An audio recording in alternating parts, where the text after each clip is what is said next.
the tears, and the countless moments of joyous Subhadra's lamentations echoed through the air. Her words were like a dagger to the hearts of all who heard them.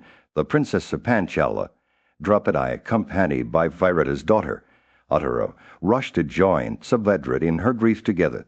They wept and wailed, their sorrow so intense that it seemed as if reason itself had abandoned them. Just then Krishna, the lotus-eyed one, appeared on the scene, his face etched with deep concern. He stood ready with a vessel of water, prepared to revive Subhadra, who had fainted away from grief. As he sprinkled the water over her, his words were like balm to her wounded heart. "Grieve not, O Subhadra," he said gently. "Abhimanyu has achieved the most laudable goal, one that we all aspire to attain in this battle. Let us strive to emulate his example and obtain the same glorious end." His words brought a measure of solace to the grieving mother, and Krishna's presence seemed to calm the stormy emotions that had been raging within her. With Subhadra comforted, Draupadi and Uttara also found some peace in Krishna's words.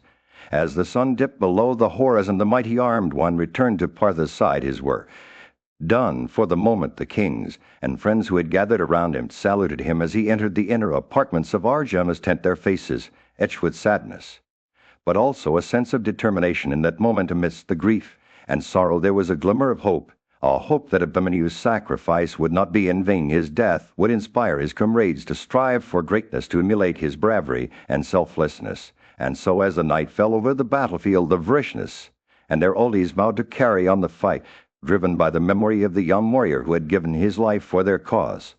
The sun had long since set on the Pandava camp, casting a warm orange glow over the bustling activity of the warriors preparing for battle. Lord Krishna, with eyes like lotus petals, stood in the grand mansion of Arjuna, his cousin and friend. With a gentle smile, he spread an exquisite bed of kusa, blades adorned with garlands of flowers and perfumes on the even floor. The air was filled with the sweet scent of fry paddy as Krishna touched water, preparing for the nightly sacrifice to the three-eyed Mahadevas. Arjuna joined him. The meek attendants brought forth the customary offering to the gods. With a cheerful soul, Arjuna presented the gift, and Lord Krishna smiled faintly, his eyes gleaming with kindness.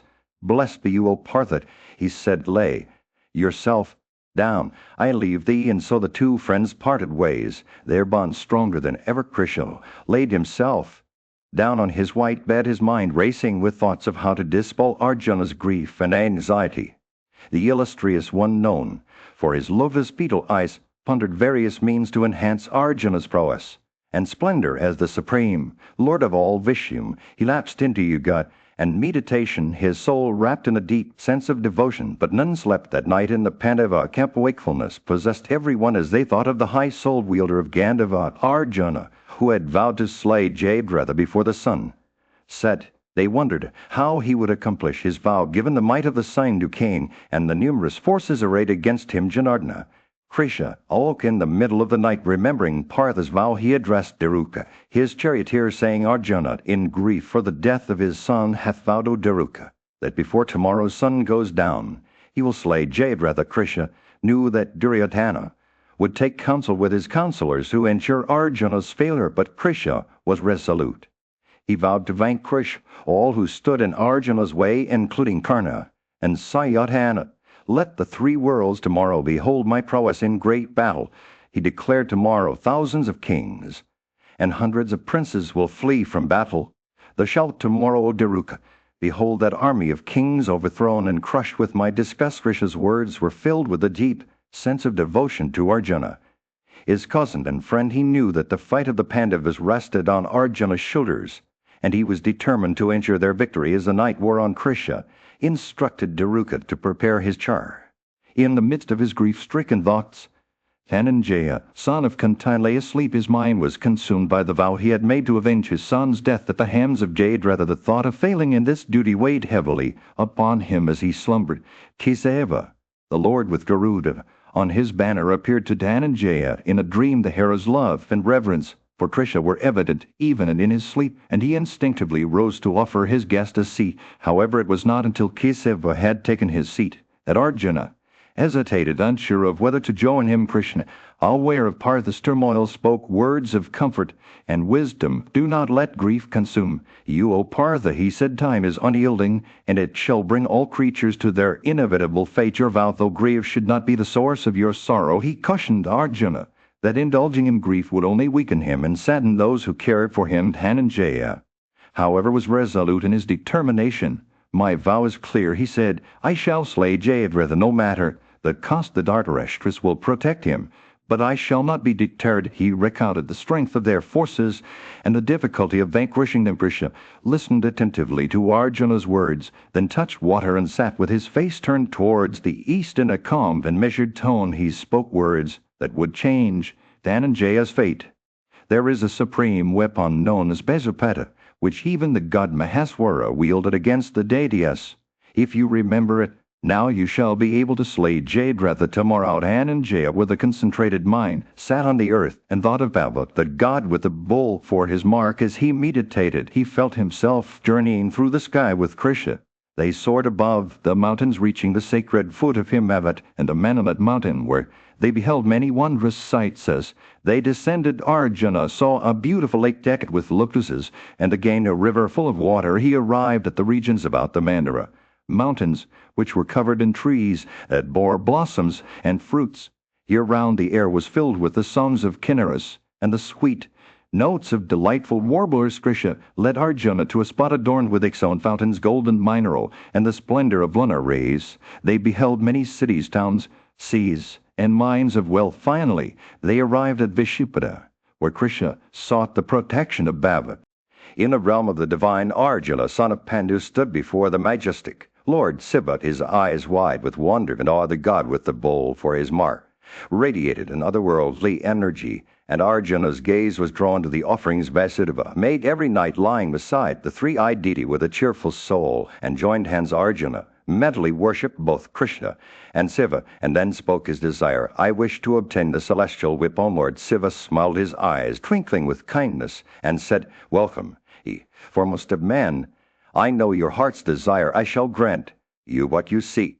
He revealed that a celestial lake full of Amrita was not far from their location, where his celestial bow and arrow lay hidden. These were the very instruments he had used to vanquish the enemies of the gods in battle. Bring me that excellent bow with arrow fixed on its. Shiva commanded. Vasudeva. Krishna and Arjuna set out towards the lake, accompanied by all the attendants of Shiva. As they journeyed, they beheld a realm of heavenly wonders, a sacred lake capable of granting every object. Upon arriving at the lake shores, they saw two serpents, one with 1,000 heads, its body aglow with fire and vomiting fierce flames, and another a terrible snake that seemed to embody the very essence of darkness. As they approached these fearsome creatures, Krishna and Arjuna joined their hands in reverence, touching the water's edge. They bowed down to Shiva, and with sincere souls began to recite the 100 stanzas of the Veda, extolling Rudra's glory. The power of their devotion awakened something within those serpents, and they shook their snake forms, assuming the shapes of a full-killing bow and a raw. Krishna and Arjuna seized these celestial instruments, aimed with great effulgence, and brought them back to Shiva. A Brahmakar emerged from Shiva's side, his tawny eyes shining like lanterns in the night. He was a being of immense might, his blue throat and red locks radiating an air of asceticism. With reverent steps, the Brahmakar grasped the bow, fixing the arrow on its string. As he began to draw it back, Arjuna watched intently, learning from Shiva's attendant the intricacies of drawing a celestial bow. The Brahmakar then sped the arrow towards the lake, and with one final gesture cast the bow itself into the water. Satisfied that Baba was pleased with him, Arjuna recalled the boon granted by Shiva in the forest and the sight he had been given of his divine form. He mentally wished for this experience to bear fruit, and understanding, yes, it was a night like any other in the kingdom of Hastinapura, but for King Yudhishthira and his companions it was a time for relaxation and leisure as they conversed with Krishna and Daruk. The stars twinkled above, casting a gentle glow over the palace grounds as morning dawned. King Yudhishthira rose from his bed feeling refreshed and rejuvenated after a good night's sleep on his luxurious and costly mattress. His servants, attired in white, approached him with golden jars filled to the brim, ready to assist him in his daily ablutions. The king sat comfortably on a royal seat, wearing a thin cloth as his throne, and well-trained servants washed him with fragrant waters. Purified by sacred mantras, the air was filled with the sweet scent of sandalwood as the king bathed his body, rubbed with water infused with medicinal herbs to soothe his skin. He then washed with the dabasha water rendered fragrant by various odoriferous substances, and dried himself with a long piece of cloth kept loose before him, with his body smeared with excellent sandal, passed wearing floral garlands and dressed in clean robes. The mighty armed monarch sat facing east, his hands joined together in prayer, following the path of righteousness.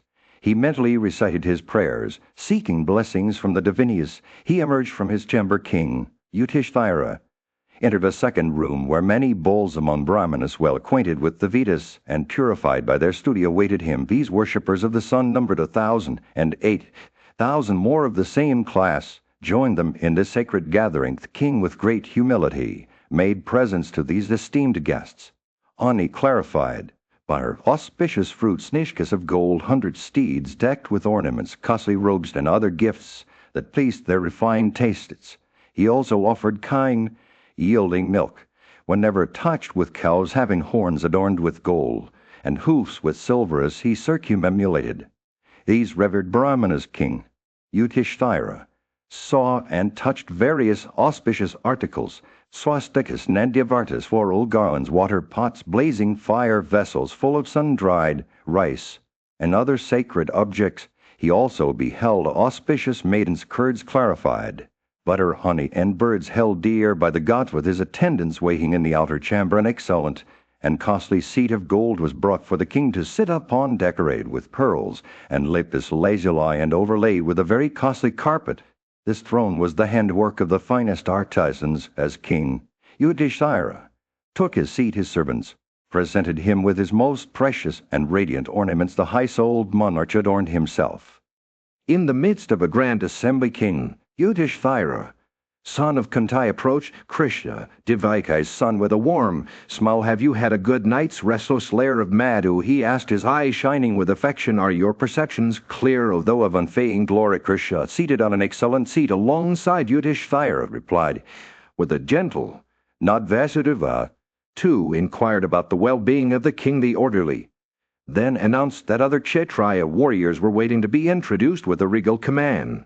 King Yudhishthira ordered the man to present them the assembly hall, filled with the grandeur of mighty heroes, each one more awe-inspiring than the last. There was Virata, Themisna, Drishadya, Masayika, and many others, including Drupada, Sikand, and Nakulat, and Sahadeva, twins renowned for their bravery. They all approached Yudhishthira, their leader among Kshatriyas, and took their seats on excellent cushions. As the assembly settled in, King Yudhishthira addressed Krishna with words of deep devotion: "Relying on you alone, we seek victory in battle and eternal happiness.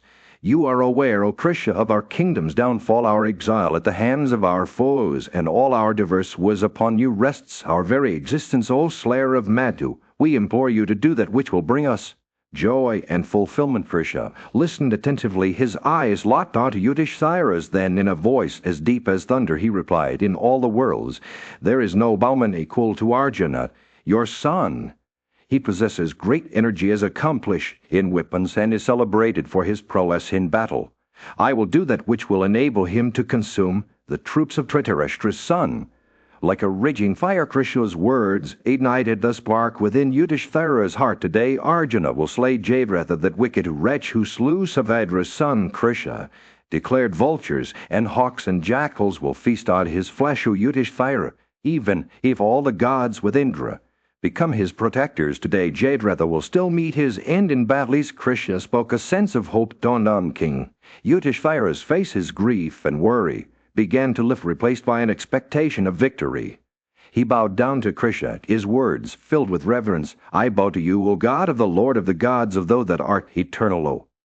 As the sun rose over the camp, Sanjaya watched as Dhananjaya, Arjuna, arrived at Yudhishthira's chamber. The king, surrounded by his friends and well-wishers, including Vasudeva, Janardana, and others, was engaged in conversation. Arjuna entered the room, saluted the king, and took his stand before him. Yudhishthira, rising from his seat, warmly welcomed Arjuna. With a loving embrace, he smelled his head and wrapped his arms around him. Blessing him heartily with a smile on his face, he said, "Arjuna, It is clear that you will emerge victorious in battle. Your radiant countenance and the fact that Janardna is pleased with you are both signs of your triumph, Arjuna."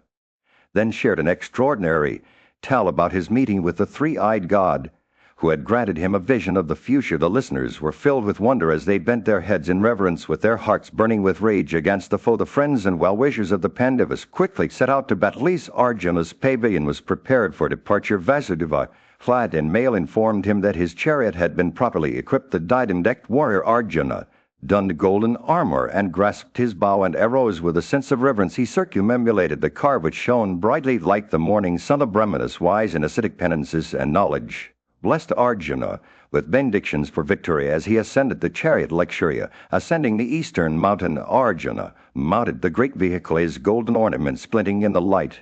Yuyudhana and Janardna joined him on the car, and Govinda took the reins of the steeds as they set out to battle. The bards and musicians accompanied and with the sound of musical instruments and auspicious hymns, the voices of panegyrists and bards wishing victory mingled with the music, creating a festive atmosphere. An auspicious breeze carried the fragrance of flowers, gladdening Arjuna and sucking up the energies of his forces. They approached the battlefield. Many auspicious omens appeared to indicate victory for the Pandavas and defeat for their enemies. Seeing these signs, Arjuna addressed Yuyudhana on his right, saying, "Yuyudhana, I believe that my victory is certain today, for all these auspicious omens are present. I will go where the ruler of the scientists awaits me, expecting to see my prowess in battle with a sense of duty." Arjuna entrusted Yuyudhana with protecting King Yudhishthira, saying, "You must protect him as I would myself." The sun had barely risen on the morning after Abhimanyu's tragic demise. The Pandavas, still reeling from the shock of their son's slaughter, gathered around Dhritarashtra to express their grief and sorrow. Their voices trembled as they recounted the events of the previous day, reliving the pain and anguish that had befallen them. Dhritarashtra, his voice heavy with emotion, asked Sanjaya to recount the events of the battle. How could our warriors fight with such valor? He asked, his eyes filled with a deep sense of sorrow. Arjuna, that great warrior, was like a raging fire burning with grief and fury. How did our men stand before him? As Sanjaya began to narrate the events of the battle, Dhritarashtra's expression turned somber. He remembered the words he had spoken to Duryodhana just days before, urging him to make peace with the Pandavas. "Vasudeva has come to us desiring peace," he had said. "Let us not transgress his counsel." But Duryodhana had ignored his father's words and continued on the path of war. Dhritarashtra's thoughts turned to the wise men who had counseled him against this course of action. Vidura, Ishmatsalya, and Drona. If only my son had listened to their counsel, he sighed, he would have lived in happiness and peace with his kinsmen and friends. As Sanjaya continued to narrate the events of the battle, Dhritarashtra's eyes filled with tears. He remembered the sounds of joy that once filled the camp, the singing, the dancing, the music of diverse instruments. But now all was silent, save for the sound of lamentations and grief. The king's thoughts turned to his son, Duryodhana, who had rejected his counsel and continued on the path of war. What will become of him? He wondered, will he not be consumed by his own pride and arrogance? As Sanjaya finished his narration, Dhritarashtra rose from his throne, his eyes filled with a deep sense of sorrow. He knew that the fate of his son was sealed, that Duryodhana would soon face the consequences of his actions. "Tell me everything that transpired after Abhimanyu's death," he asked Sanjaya, his voice barely above a whisper. "What measures did Duryodhana and Karna resolve upon? What did Dussasana and Subala's son, Dhananjaya?" Nodded, his eyes filled with compassion for the king who sat before him. He began to recount the events of that fateful day, painting a picture of war and destruction that would halt Dhritarashtra forever. The sun had set on the battlefield, casting a golden glow over the chaos that unfolded before Sanjaya's eyes. As he stood beside King Dhritarashtra, his voice trembled with a mix of sadness and urgency as he began to speak. "O king, I will tell you all that has transpired, for everything has been witnessed by me with my own eyes." Sanjaya said, his words dripping with empathy, "Your Majesty's lamentations are like the waters that have flowed away from an embankment. Useless, O bull of Bharat!" Raised Dhritarashtra's face contorted in anguish as he listened to Sanjaya's words. His eyes, once bright and full of hope, now seemed dull and lifeless. Sanjaya continued, his voice a gentle breeze on a summer day. "Your fault is great, O king. if you had restrained Yudhishthira, the son of Kunti, and your sons from the match at Dis, this calamity would never have befallen us. If you had controlled both parties inflamed by wrath, when time for battle came, this disaster would have been averted. Sanjaya's words painted a vivid picture in Dhritarashtra's mind, a reminder of all that could have been prevented if only he had acted differently.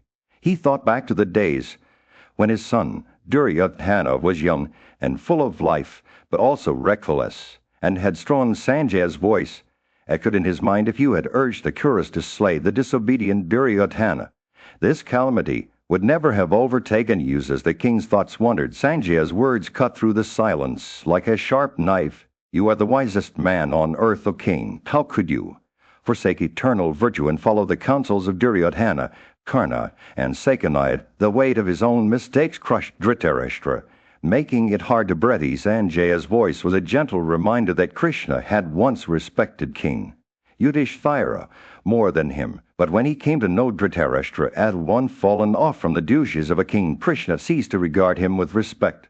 The king's eyes welled up with tears as Sanjaya spoke of his son's harsh speeches towards the Pandavas and his indifference towards them. The consequence of that indifference had now overtaken them, and the ancestral sovereignty was in danger. If it were not so, the kingdom could still be obtained by the sons of Pritha, but for Dhritarashtra it was too late.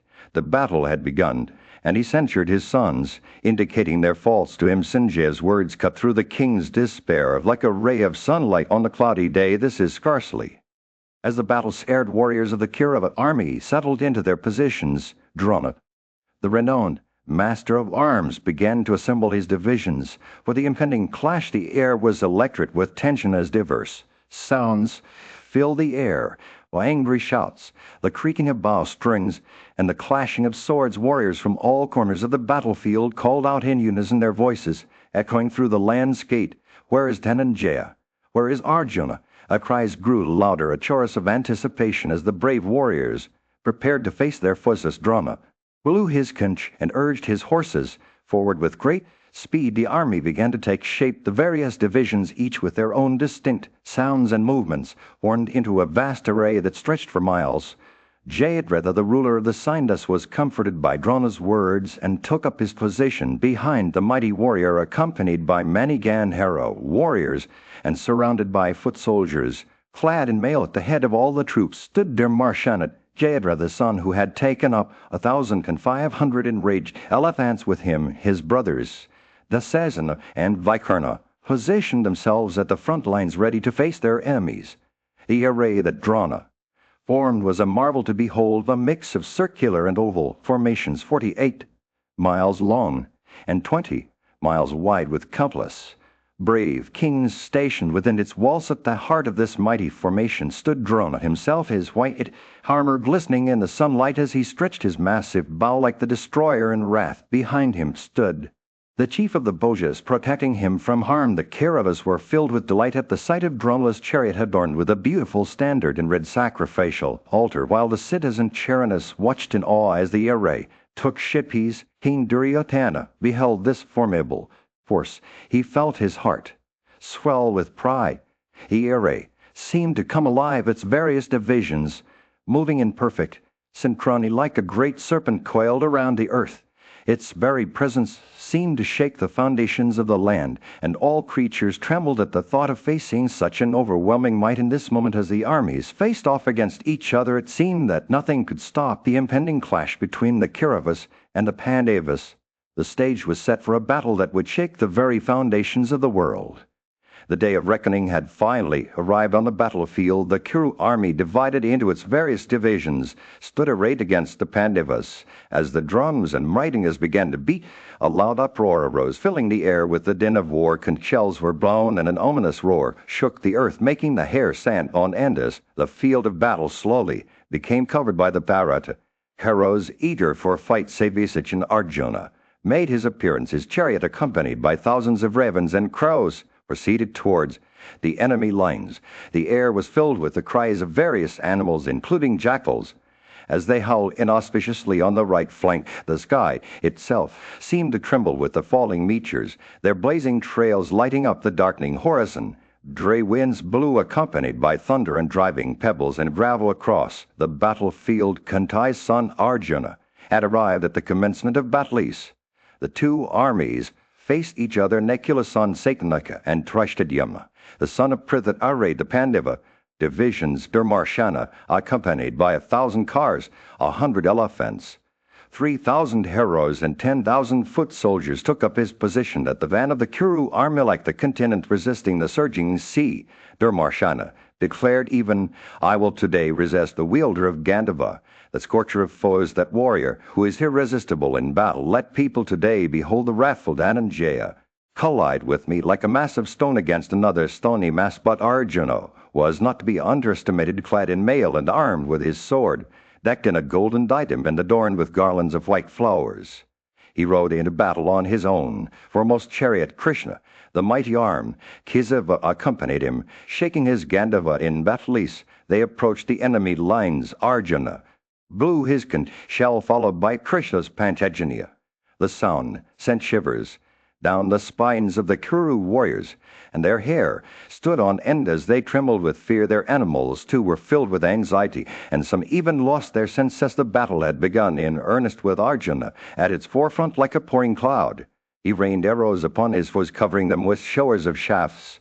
The enemy car warriors, displaying great lightness of hand, quickly covered both Krishna and Dhananjaya with clouds of arrows. But Partha was not to be defeated so easily. Filled with wrath, he began to strike off the heads of car warriors from their trunks, sending them crashing to the sun beat down on the battlefield, casting a golden glow over the chaos that unfolded before Dhritarashtra's eyes. His army, once confident and proud, now fled in terror as Arjuna, the diadem-decked warrior, cut through their ranks with his arrows. Who were those heroes who advanced against Arjuna? Dhritarashtra asked, his voice laced with a mixture of curiosity and concern. Sanjaya, his charioteer and advisor, stood before him, ready to recount the tale of the battle. "It was your son, Dasasana, who led the charge." Sanjaya began. "He saw the state of our troops and rushed forward, filled with wrath. He was a formidable warrior, clad in gold-embroidered armor, his turban gleaming with gold. His arrival on the battlefield was like a storm shaking the earth beneath our feet." As Dasasana's forces approached, Arjuna stood firm, his Gandhava bow singing its deadly song as he pierced the elephant host with shaft after shaft. The sound of elephants' bells and cants filled the air, mingling with the clash of steel on steel and the grunts of the tuskers. The earth itself seemed to tremble as the battle raged on. Warriors fell like autumn leaves, their armor shattered by Arjuna's arrows. Elephants, their trunks extended in fury, charged forward only to be pierced by the diadem-decked warrior shafts. Some tried to defend themselves, but their efforts were futile against Arjuna's unerring aim. The carnage was unlike anything seen before. Heads decked with earrings fell from the necks of elephants. Like autumn flowers, warriors hung from the bodies of their mounts, their armor dented and blood-stained. Some tried to flee, but Arjuna's arrows cut them down. Their cries echoing through the air as the battle reached its climax. Dasasana's forces began to falter. Their leader himself was wounded, his pain and fear driving him to seek shelter behind Drona's solid wall of warriors with a heavy heart. Sanjaya watched as Dasasana's division fled from the field, their tails between their legs. The battlefield lay strewn with the bodies of elephants, steeds, and kshatriyas. Their armor shattered and broken. The earth itself seemed to weep at the carnage that had been wrought upon it. As Sanjaya finished his tale, Dhritarashtra's eyes fell, weighed down by the gravity of what he had witnessed. The sun beat down upon the battlefield as Partha, the mighty warrior Arjuna, stood before his preceptor Drona. Sanjaya, the narrator, watched with great interest as the scene unfolded. Arjuna, Sanjaya said, desired to penetrate into the impenetrable array of Drona's division. Seeking to slay Jayadratha, the ruler of the Sainu, he approached Drona, who was stationed at the entrance of his array, and joined his hands in respect. Drona, with a smile on his face, replied, "O Vivatsu, without vanquishing me, thou shalt not be able to vanquish Jayadratha." And with that he covered Arjuna, his chariot, steed, standard, and charioteer with showers of sharp arrows. Arjuna, undaunted, baffled Drona's heroic showers with his own arrows, shooting mightier and more awful shafts. He pierced Drona in that battle with 9 arrows, cutting through the shafts of Arjuna with his own, the preceptor, then pierced both Krishna and Arjuna with many shafts that resembled poison or fire. The battle raged on with Arjuna thinking of cutting off Drona's bow with his arrows, but Drona, endued with great valor, fearlessly and quickly cut off the bowstring of the illustrious falconer. He pierced falconer's steeds and standard, and charioteer covering him with many arrows, while smiling Sanjaya continued to narrate the tale, and then, O king, the valorous Drona, getting the better of his disciple within the twinkling of an eye, made Arjuna invisible by means of his heroic showers. We then beheld the shafts of Bharadwaja's son falling in continuous lines, and his bow also was seen to present the wonderful aspect of being incessantly drawn to a circle. Krishna, wise and intelligent, began to reflect upon the accomplishment of their task. He addressed Arjuna, O Partha, O thou of mighty arms, we should not waste time. We must go on avoiding Drona, for a more important task awaits us. And with that they proceeded onwards, keeping Drona to their right. Drona, addressing Arjuna, said, Whether dost thou proceed, O son of Pandu? Is it not true that thou ceasest not to fight till thou hast vanquished the foe? Arjuna replied, Thou art my preceptor, and not my foe. I am thy disciple, and therefore like to thy son. Nor is there the man in the whole world who can vanquish thee in battle. Sanjaya continued his narration, saying these words. The battle raged on with Partha, the mighty warrior held in check by Drona, the preceptor of the Kauravas. Yet like a stormy cloud unleashing its fury, Partha's arrows scattered across the battlefield, piercing steeds, cars, and elephants. Alike the enemy army trembled as he invoked the Brahma, whereupon cutting down their shafts with his own Drona. However, was no ordinary warrior. His skill was unmatched, and his arrows rained down on Partha like a torrent of rain. Yet despite being struck by 25 arrows, Partha resisted his intelligence and prowess unyielding.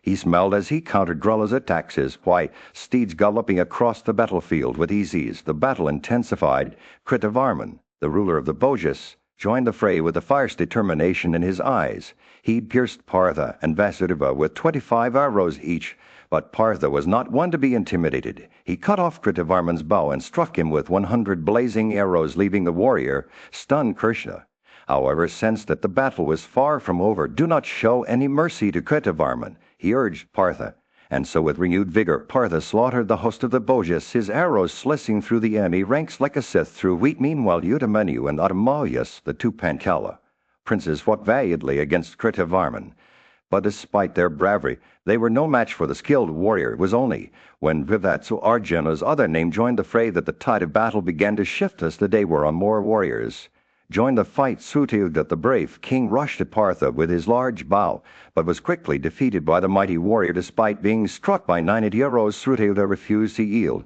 and with a fierce determination in his eyes, he hurled his hero-slaying mass at Janardana. But the Lord of the Waters had warned him against such actions, and so as the mass rebounded back towards Srutilda, it failed to shake Krishna, like the wind failing to shake a mountain. It was then that Partha's wrath knew no bounds. With many thousands of arrows he afflicted Srutilda, and with 70 more he slew his steeds and charioteer. As the battle raged on, it seemed as though time itself had come to a standstill. Warriors fell left and right, their bodies broken by the relentless onslaught of Partha's arrows, and yet amidst the chaos and destruction one warrior stood tall, Arjuna the mighty. The sun beat down upon the battlefield. The Sanjaya watched in awe at the unfolding drama. The fall of Sudakshina and Srutilda had sent waves of fury through the Kaurav army, and now they descended upon Partha like a stormy tempest. The Abhisha, as sure as the Sivas and Vasadas, unleashed their arrow showers on Dhananjaya, but he stood firm, his Gandhava bow singing with each shot. As the battle raged on, Dhananjaya's arrows sliced through the enemy ranks like a scythe through wheat. 600 warriors fell in an instant, and the rest fled in terror, abandoning their comrades to face the wrath of Partha alone. But Srutias and Acutius, two mighty bowmen, rallied their troops and hurled themselves at Dhananjaya with renewed ferocity. Their arrows flew like a dark cloud, shrouding Arjuna in a deadly mist. The sound of clashing steel echoed through the air as the two warriors exchanged blows, their lances and spears flashing in the sunlight. Partha's car was overwhelmed by the sheer weight of arrows, but he refused to yield his spirit. Unbrokenness, the battle reached its climax. Srutias and Acutius fell, their arms and heads severed by Dhananjaya's relentless arrow showers. Their sons, Nyateus and Durgaeus, rushed forward in rage, but Arjuna was unfazed, his Gandhava bow firing shaft after shaft with deadly precision. The Kaurava army seemed endless, but Partha cut through their ranks like a hot knife through butter. Thousands of trained elephant riders surrounded him, But he felled them with ease, their trunks and tusks shattered by his arrows. The field was strewn with the bodies of fallen warriors, their armor glinting in the sunlight like golden stones as the carnage reached its peak. A river of blood flowed across the battlefield, its embankments composed of slain foot soldiers, steeds, cars, and elephants. The showers of arrows poured down like rain, while the hairs of the combatants formed a tangled mass on the ground. Fingers cut from the arms of warriors floated on the surface, adding to the river's ghastly beauty. The earth itself seemed to tremble as the battle raged on, the very fabric of reality torn apart by the clash of steel and the screams of the wounded. And at its center Dhananjaya stood tall, his Gandhava bow singing with each shot, his spirit unbroken in the face of unimaginable carnages. The sun began to set, casting a golden glow over the battlefield. Sanjaya's voice whispered a single word, wonderful, for in that moment he beheld the true meaning of war, but dance. The sun beat down on the battlefield as Duryodhana, son of Dhritarashtra, sat on his chariot, his eyes fixed on Arjuna. The son of Pandu, Sanjaya, his charioteer, stood beside him, urging caution as they approached the fray. I fear for your safety, my king, Sanjaya said, for Arjuna is a warrior unlike any other. He has already defeated Drona's divisions and the Bojas, and his prowess in battle is unmatched. Duryodhana's face twisted with determination as he gazed out at the carnage before him. His army was broken and his men were fleeing in all directions. I will not flee, he declared to Sanjaya. I must confront Arjuna myself. I have been deceived by Drona, who has promised me victory, but now seems to be more concerned with the welfare of the Pandavas. Sanjaya tried to reason with his king, but Duryodhana was resolute. He urged Sanjaya to take him closer to Arjuna, and as they drew near, the sound of clashing steel and the cries of the wounded filled the air. Drona, the venerable teacher of the Kauravas, appeared on the scene, his eyes shining with a fire's inner light. He approached Duryodhana's chariot and spoke in a calm, measured tone. "Me, king," he said, "I do not find fault with your words, but I must advise you to act according to my counsel. Arjuna is indeed a formidable foe, but I have a plan to defeat him." Drona revealed that he would tie a special armor around Duryodhana's body, an armor imbued with the power of the Vedas and the blessings of the gods. This armor would make Duryodhana invincible in battle. As Drona spoke, he touched water and uttered sacred mantras, infusing the armor with his own spiritual energy. Sanjaya watched in awe as the armor glowed brightly on Duryodhana's body. "This is a wondrous thing, Sanjaya," breathed Drona, "has indeed tied the armor of gold around your body." O King, Drona smiled benevolently and spoke words of blessing over Duryodhana. He invoked the power of the gods, calling upon Ayati and Nahasha and other ancient sages to grant their blessings to the Kaurava princes. The ceremony concluded. Duryodhana felt a surge of confidence flow through him. He gazed out at Arjuna, his eyes blazing with determination. "I will not be defeated," he declared to Sanjaya. "I will vanquish this foe and emerge victorious from this battle." Sanjaya nodded in agreement, but his heart was heavy with foreboding. The sun beat down upon the battlefield as the two armies clashed in a frenzy of steel and dust. Duryodhana, that bull among men, had led the Kauravas into the fray, but he soon found himself facing off against the Pandavas, accompanied by their loyal allies, the Samakasis. The battle raged on. Sanjaya watched with bated breath as the two armies exchanged blows. The sound of clashing steel and the scent of sweet-filled armor filled the air. The sight was truly awe-inspiring. He recalled his voice trembling with emotion. Frishtadyam, the son of Prisheta, led the charge against Drona's troops, showering them with arrows, as if they were autumn leaves blown by a fierce gust of wind. Sanjaya described the scene.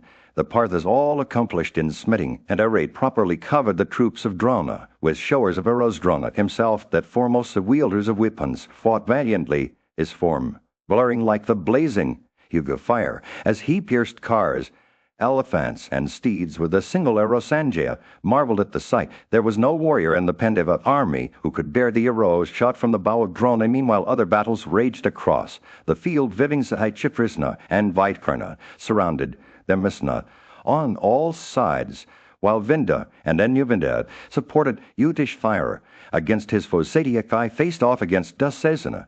Their battle, a whirlwind of steel and furious, the day wore on. Sanjaya watched in horror as the two armies clashed with increasing ferocity. Neither in the post nor in that of the enemy Obulapara's race was there a single warrior who fled away from the battle through fear. In the midst of this chaos, Drona continued to fight on his form blazing like a wildfire as he cut down warriors. Left and right, Sanjaya described the scene. The mighty car warrior pierced cars, elephants, and steeds and foot soldiers. In that battle, each with only a single arrow as the sun began to set, casting long shadows across the battlefield, Sanjaya realized that this was no ordinary fight. The warriors on both sides fought with a ferocity born of desperation, their lives hanging precariously in the balance. In the end, it seemed as though death itself had descended upon the battlefield, sweeping aside the living and leaving only the fallen behind. Sanjaya's words echoed through the ages as regards the ruler of the Saindas. He remained in the rear of the whole army, protected by many, foremost of bowmen and car warriors, numbering crippled amongst them. The battle raged on.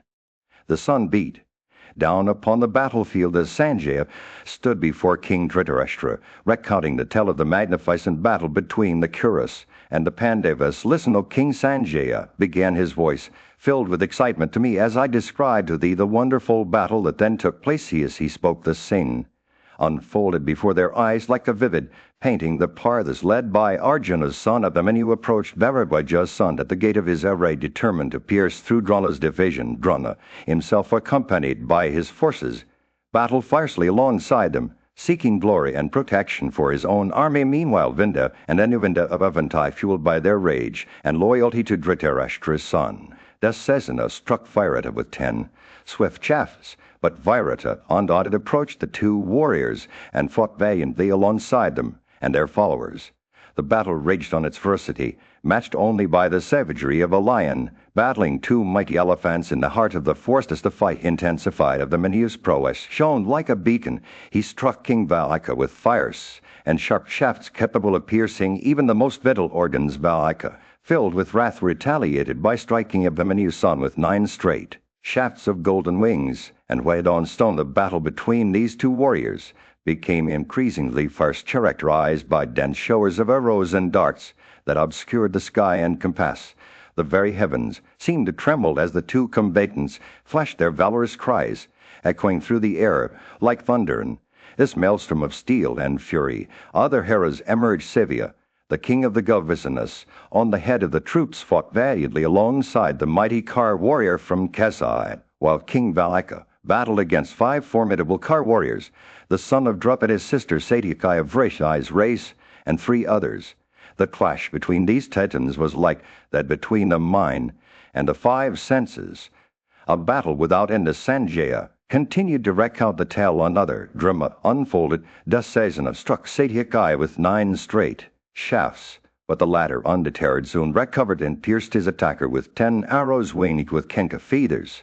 The two warriors seemed to shine like 2 kinsukas decked with flowers. In this whirlwind of steel and fury, other heroes clashed. Alamusha, filled with wrath, was afflicted by the arrows of Kantaboja, but he retaliated by piercing his attacker with many shafts. As the battle raged on, it seemed to resemble that between Sakra. The sun beat down on the battlefield as the war between the Pandavas and Kauravas reached its climax. Sanjaya stood by, witness to the carnage unfolding before him. As the fierce battle commenced, Mesna charged forward against Jalasande's mighty armed opponent. Yudhishthira led his troops into the fray, determined to vanquish Kritavarman and his cohorts. Meanwhile, Drashtadyumna, son of Prisheta, unleashed a hail of arrows at Drona, scattering them like the sun's rays, illuminating the battlefield. The clash between the Kuras and Pandavas was intense, with warriors from both sides fighting without quarter. Drona, the preceptor of the Kauravas, engaged in a fierce duel with the prince of Panchalas, their bows firing arrows that filled the air. The two combatants flashed, cutting down thousands of men on the field, leaving a trail of destruction in their wake. The battle raged on. Drashtadyumna devised a plan to infiltrate Drona's chariot. He cleverly mixed his own steeds with those of Drona, creating an illusion that would confuse the preceptor and give him an opportunity to strike with his sword and shield at the ready. Drashtadyumna entered Drona's chariot, dodging arrows as he moved. The scene was chaotic, with warriors from both sides fighting for their lives.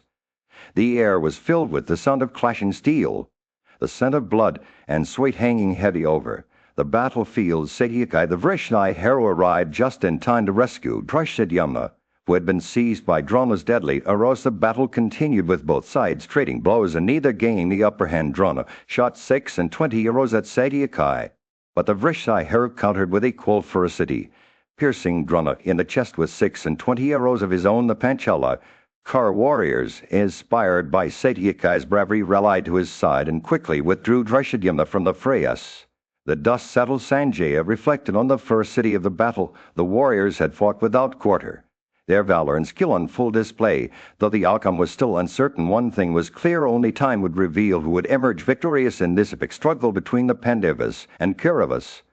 The sun beat down upon the battlefield as Drona, the renowned teacher and warrior, gazed at Yuyudhana, the grandson of Sinai, with a fire glint in his eye. Dhritarashtra's son, the blind king, had asked Sanjaya to recount the tale of that fateful day when the two greatest warriors clashed. Sanjaya began his tale, describing Drona as a mighty snake coiled and ready to strike. Its eyes, blazing with rage like copper in the fire, his bow was drawn taut, his arrows sharp and deadly, and his steeds were red and swift, their hoofs pounding out a rhythmic beat on the earth. As Sanjaya spoke, the scene unfolded before us.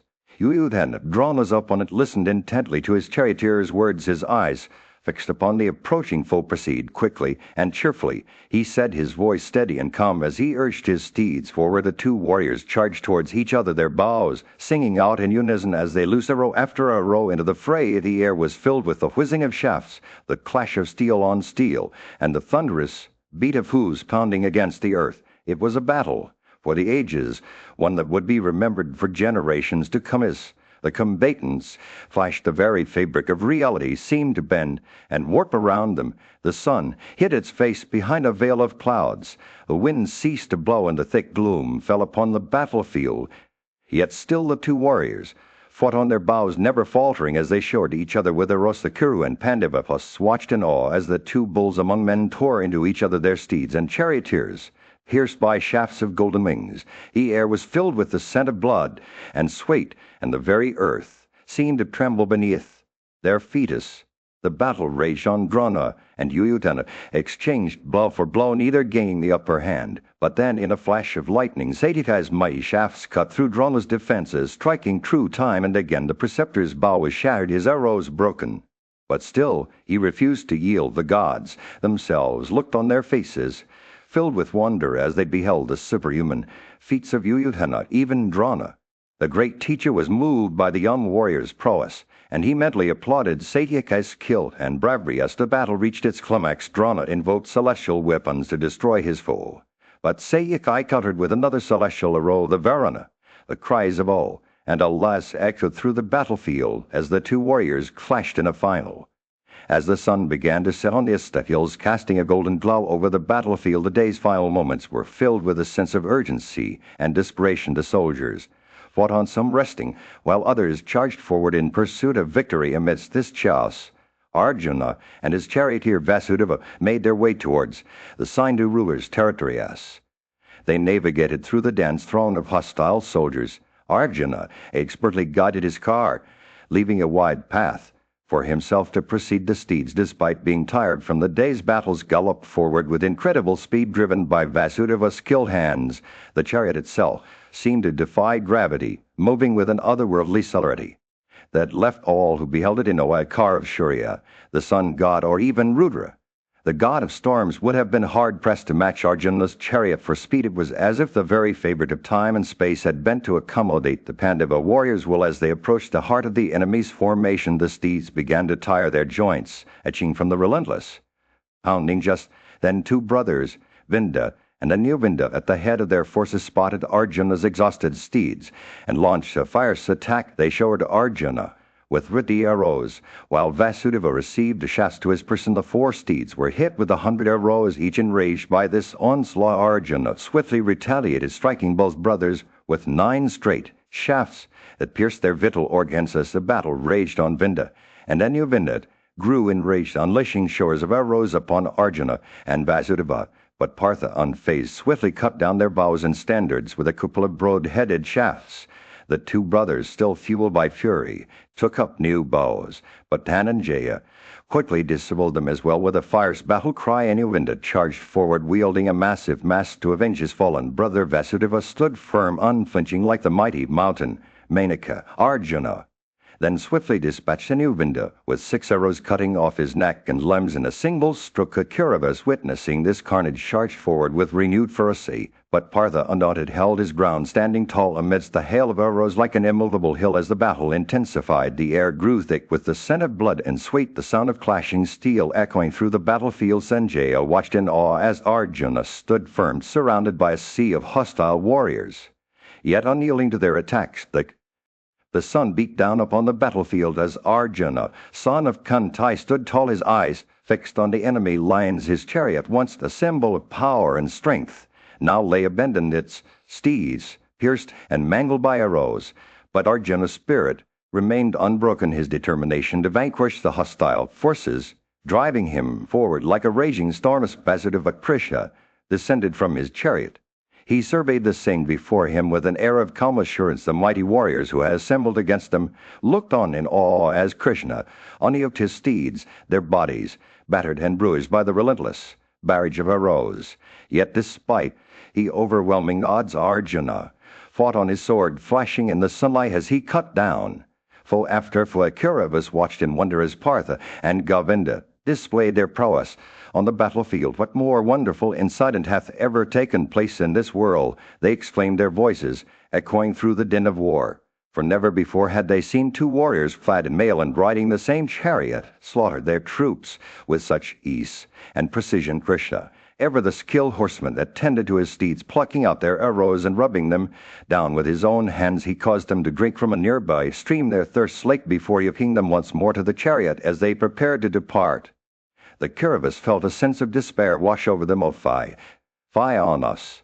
they cried out in anguish, for they knew that Partha and Krishna were unbeatable. 2 Krishnas rode off into the fray, their chariot thundering across the battlefield like a stormy tempest. The Kauravas watched in awe as they slaughtered their troops, with ease their arrows flying true as they cut down foe after foe. Alas, through Duryodhana's fault, these warriors of King Dhritarashtra are being destroyed, said some of the Kshatriyas, their voices filled with sorrow and regret. As the sun began to set, casting a golden glow over the battlefield, Arjuna pressed on towards Jayadratha, his heart burning with determination. He urged his steeds forward, their hoofs pounding out a rhythmic beat as they galloped across the plain. The Kauravas watched in despair as he disappeared into the distance, their own warriors unable to resist the mighty armed hero. In the midst of this chaos, Duryodhana followed close behind Arjuna, his heart filled with rage and determination. But despite his valiant efforts, he was powerless against the unstoppable force that was Arjuna. As the sun dipped below the horizon, casting the battlefield in a warm orange glow, the Kauravas knew that they were doomed to defeat. The sun was setting over the battlefield, casting a golden glow over the chaos that had unfolded. Sanjaya, the narrator, watched in awe as Vasudeva and Dhananjaya, the 2 Krishnas, pierced through the enemy lines like hot knives through butter. The kings of the army, filled with fear, fled from their presence, abandoning their posts. The 2 heroes continued to advance. They were met with a barrage of arrows and spears from the division led by Drona, one of the greatest warriors on the battlefield.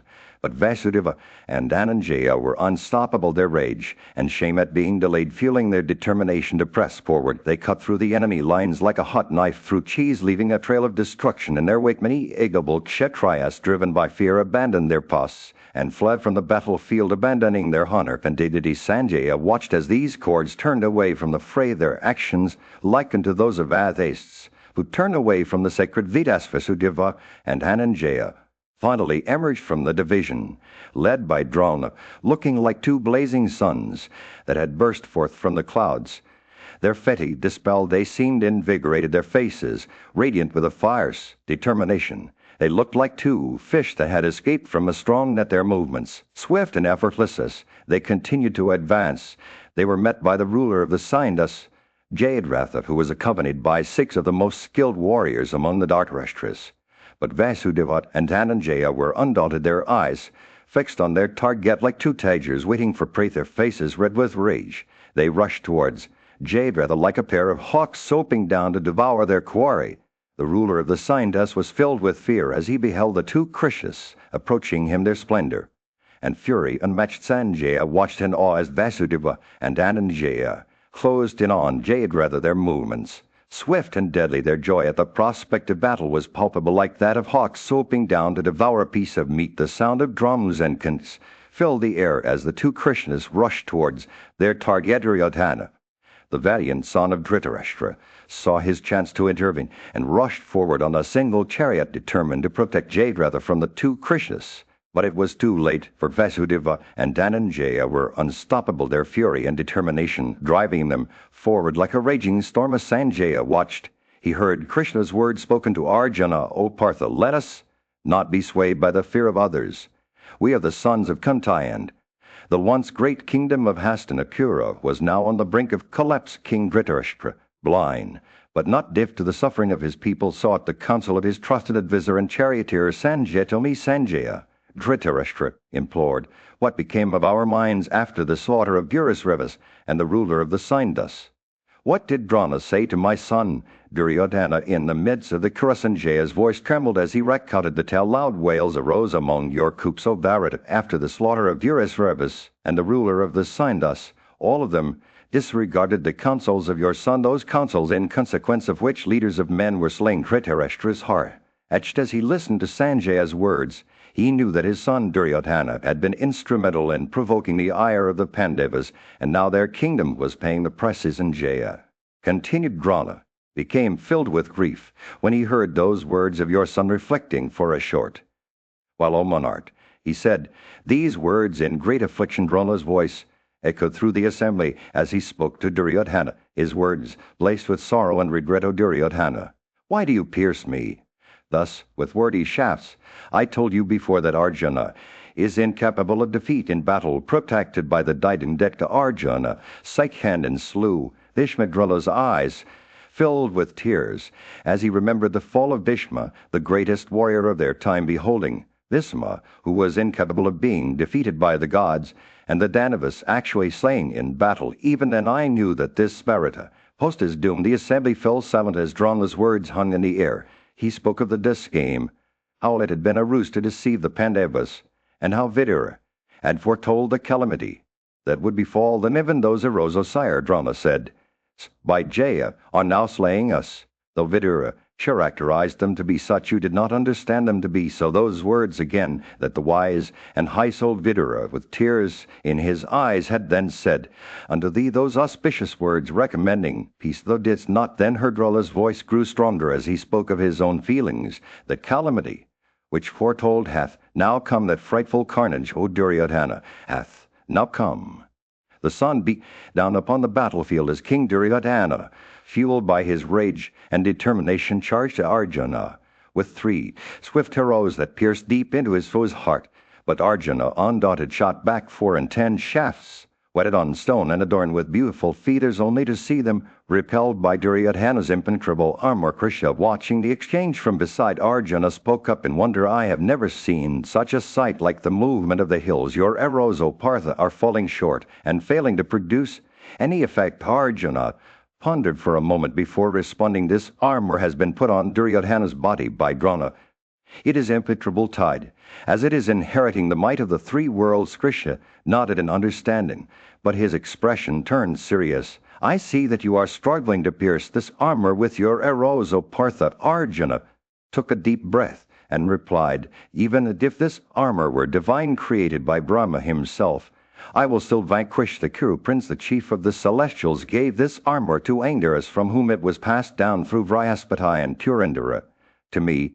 I know its secrets, and with the mantras that came with it, I shall break through Duryodhana's defenses with newfound determination." Arjuna drew his bowstring and, spearing some arrows with ancient mantras, as he prepared to face Drona's son Aswathaman, who had cut off his previous shots. But before Arjuna could take aim, Aswathaman intervened once more, and the battle raged once. The fight intensified. Arjuna became enraged, licking the corners of his mouth. As he surveyed the battlefield, he saw that Duryodhana's armor still protected him from harm, but with a fierce cry, Arjuna unleashed sharp-pointed shafts that resembled death himself. With these arrows he slew Duryodhana's steeds and charioteers, cutting off his bow and leather and fence-of fingers. The Kuru king, now carless and wounded, fell into distress as many warriors rushed to his aid, but Arjuna, with the might of his weapons, began to slaughter that host, sending car warriors and elephants crashing to the ground by the hundreds as the battle reached its climax. Krisha blew his conch Panchajanya loudly, while Arjuna drew his bow Gandhava with great force. The sound of their conchs and bows filled the air as the Kuru warriors fell down on the ground in droves. The car of Arjuna stood resplendent like a cloud driven by the wind as the battle between the Kauravas and the Pandavas had begun. Sanjaya, a wise and trusted advisor to King Dhritarashtra, stood on the sidelines watching with bated breath as the two armies clashed. The sun beat down upon the battlefield. The Kaurava warriors, led by Yurasrava